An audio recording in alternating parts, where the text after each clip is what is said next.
prof et pédagogue, on en apprend tous les jours. La vie est un long fleuve tranquille, sauf quand on a 15 ans et un appareil dentaire.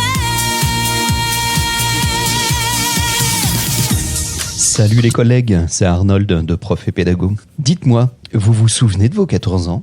Mais vraiment, hein ? Pas la version Instagram avec filtre sépia que vous servez en repas de famille. Non, la version réelle. Celle où vous aviez le teint d'une pizza 4 fromages, une passion inexplicable pour les pulls trop larges et l'impression que le monde allait s'effondrer parce que Gwendoline n'avait pas répondu à votre SMS sur votre Nokia 3310 ou votre Tam-Tam pour ceux qui s'en souviennent. Mais comment faisait-on sans Tam-Tam ? Aujourd'hui, on regarde nos élèves dans la cour comme si on observait une espèce endémique en voie d'extinction. On soupire devant leur téléphone, on s'agace de leur apathie en cours à 8 heures. Et on lâche des « Moi, à mon époque, on respectait le silence ». Mensonge ! À ton époque, tu dessinais des logos de groupes de métal sur ton agenda. Et tu te demandais si la prof de bio se rendait compte que tu n'avais pas ouvert ton livre depuis le mois d'octobre. Ouais, c'est pas faux. Le problème, c'est l'amnésie sélective de l'adulte. Cette semaine, j'ai lu le dernier numéro du 1 Hebdo sur la santé mentale des jeunes. Et là, paf, la petite claque pédagogique. En plus de la grande remontée de souvenirs en mode radio nostalgie. Alors, on découvre stupéfait que la jeunesse ne va pas super bien. Quelle surprise, vraiment ! Entre l'éco-anxiété, la pression des algorithmes et le fait de devoir choisir son avenir sur Parcoursup à l'âge où on n'est même pas foutu de choisir entre des céréales ou un fruit au petit déjeuner, c'est le chaos. Mais le vrai paradoxe, il est là.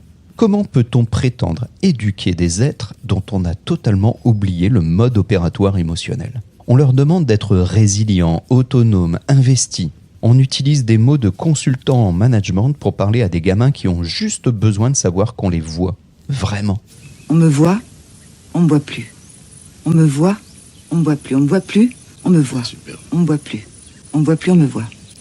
On me voit, on me voit plus. On me voit un peu, on me voit plus. On me voit. Évidemment, l'institution adore les diagnostics. On crée des comités de pilotage sur le bien-être. On invente des acronymes, le PASM, Plan d'Action Santé Mentale. On imprime des affiches avec des jeunes qui sourient en mangeant des pommes vertes, parce que c'est bien connu. La dépression juvénile se soigne par une consommation accrue de pectine et une décoction de feuilles de tilleul à la vie scolaire. Alors, l'édito du 1 Hebdo pose la question qui fâche. Et si pour aider la jeunesse, on arrêtait de vouloir les réparer pour qu'ils rentrent dans nos cases ? Et qu'on commençait par construire une société et une école qui ne soit pas une essoreuse à dopamine. Revenons à la didactique 2 minutes. Les sciences cognitives nous rappellent que le cerveau adolescent est un chantier permanent. Le cortex préfrontal, celui qui gère l'inhibition et la planification, est en travaux. C'est comme essayer de piloter un Airbus avec le tableau de bord d'une Twingo. Et nous, on arrive avec nos exigences de rigueur et nos évaluations sommatives. L'adulte, c'est celui qui doit être le tuteur de résilience. C'est pas moi qui le dis, c'est Boris Cyrulnik. Mais pour être tuteur, il faut être solide. Pas rigide, solide. Construire une meilleure société pour eux, ça commence par notre posture en classe. Sortir du jugement des pratiques. Accepter que l'élève n'est pas une machine à apprendre, mais un sujet en construction qui nous observe. Si on est nous-mêmes des profs épuisés, cyniques et déconnectés de nos propres émotions, quel modèle de meilleure société on leur projette ? Alors oui, on peut continuer à râler en salle des profs devant un café qui a le goût de pneus brûlés. On peut dire que les jeunes ne sont plus ce qu'ils étaient. C'est vrai, ils sont plus lucides. Ils voient bien que le monde qu'on leur prépare ressemble à une partie de Tetris qui s'accélère alors qu'il n'y a plus de barre droite.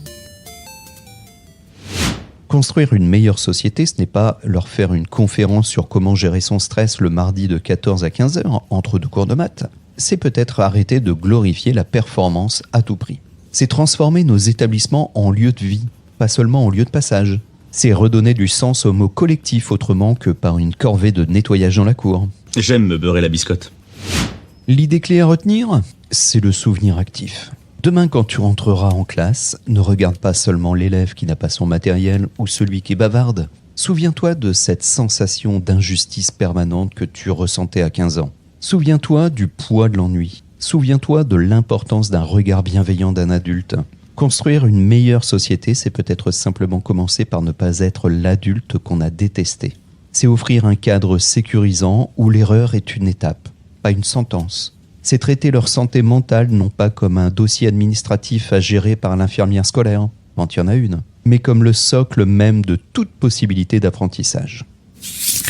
Allez, courage les collègues, on éteint la photocopieuse, on laisse tomber les acronymes de minutes et on va essayer d'être les adultes dont on aurait envie de se souvenir plus tard. Prof un jour, pédago toujours. Prof et pédago, on en apprend tous les jours.